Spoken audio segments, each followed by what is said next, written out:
Welcome, Miss Cathy. It's Meyenberg. Amen. Sounds with a northern accent, right? Meyenberg. That's correct. All right. Want to thank you for joining me in our conversation. The question we're asking people is, what do women need to have a good life? How would you answer that if somebody said, what do women need to have a great life?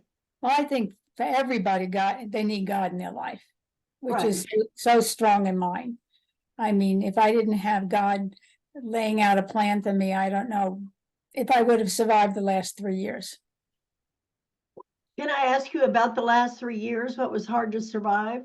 Okay, I'm coming up on 3 years that my husband passed away. It'll be the 27th of April. He'll have been gone 3 years.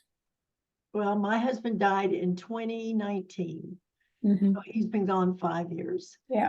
And my daughter came to live with me, and I'm really glad you're close to your son and daughter-in-law. Well, that's why I live in Wichita Falls. We moved here. We had a home in Comanche, Texas, built a beautiful home on the lake, expected to live there until they carried us out feet first. And Wayne came down with osteocarcinoma. And we decided we needed to live close to Paul, and that once he passed, because we knew it was terminal. Well, and he's such a great son. Oh, he is. I did the best I could. He is amazing. I love your son and daughter-in-law. Oh, yeah. She's my daughter-in-law. She's not. In fact, I called her my daughter-in-law not too long ago, and she goes, wait a minute, I'm your daughter-in-law. When did I get demoted? So I understand the God part. I do. And you wake up every day and because some people will say, oh, you need a husband. No, well, I don't. I have 54 years of marriage and 58 with him, and I have no intentions of ever finding a new one.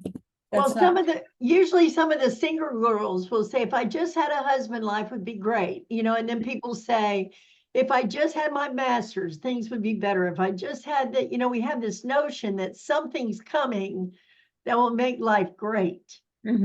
But what makes life great today is how we act in life. Right. So you wake up and how do you go into the day that makes it a day great? How do you do that? Well, I have a good, strong group of ladies that I go around with. I mean, we have besties, which seems silly for a 76-year-old to have a bestie. No. But I have a dear friend. I think she treats me like her mother. I'm probably a little young to be her mother, but she's walked me through my back surgery. We go to the movies. We're in a quilting guild here in Wichita Falls, and we're together all the time. And then there's 2 other ladies that also are involved in that core group, and they've been here to support me. And we have a commonality. We enjoy quilting, and we share patterns, and we share what we're doing. And in fact, in a month, 4 of us are going on a quilting cruise, and we'll be quilting. This is the 2nd year. We went last year and enjoyed it so much. We're going again, and we will be working on 2 quilts of valor. We give veterans quilts to honor their service, so we'll be working on 2 quilts of valor while we go. So we'll be doing that. Okay, so what I hear you saying, I'm just going to summarize what I heard. Well, first of all, connection is super important to women. Oh, yeah. We have to have friends. And so my first question is, how did you find a bestie if you just moved to Wichita Falls? How do you find a bestie? Well, I got involved when Wayne was still with me. I had been quilting when we lived in Comanche. I had gone to Stephenville, and I was in a guild there, and I enjoyed that time together. So when we moved here, I decided I need to find a guild here. We started going to the guild, and we just gravitated toward each other, just a common interest. The young woman that's my bestie, she's 60, so I'm not quite old enough to be her mother, thank goodness. And you would think that she and I wouldn't go together because I'm very, very conservative. And she's covered in the most beautiful artistic tattoos you'd ever want to see. She has got absolutely gorgeous tattoos on her. But she was a tattoo artist here in Wichita Falls.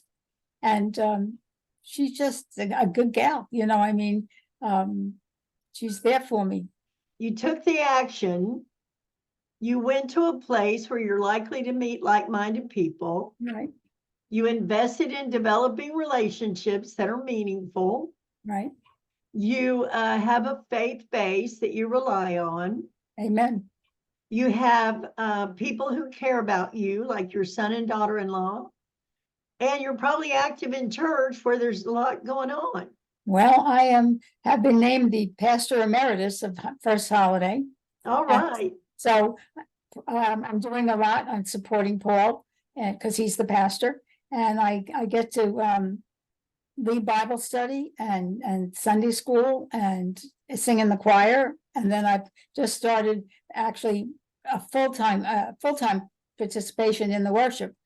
Well, and you know, I think I'm just listening, but I'm hearing that things that really matter to you, you've done the work to connect to that. Yeah.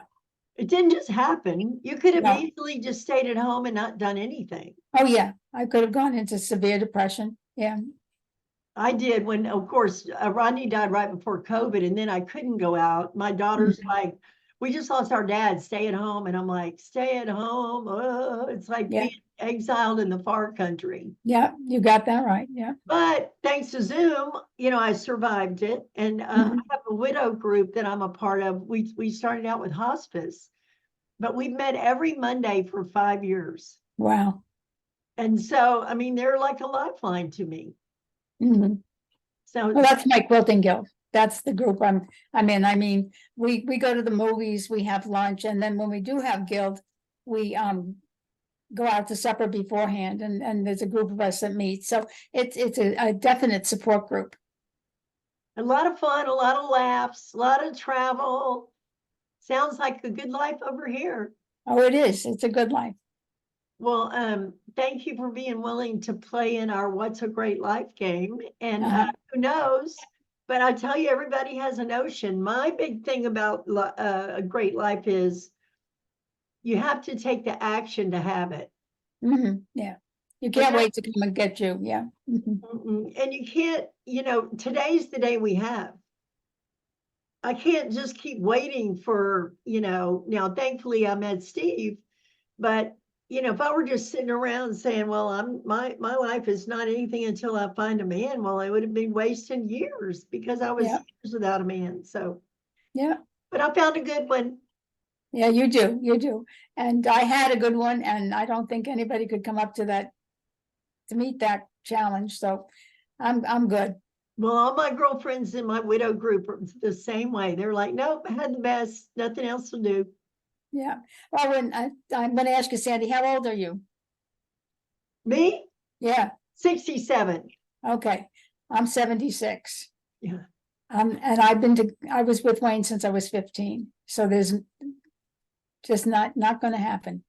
Now, I'm not challenging God, because I've told God I'm not doing something a couple of times, and I ended up being a wife and mother of three boys.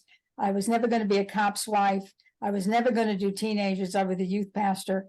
I was never going to be ordained in the church. And I kept telling God I couldn't do it. And so I'm not challenging God on that. I don't need someone else at this point. But yeah, well, I love that you're a witness to a full life right now. Yep. Right now.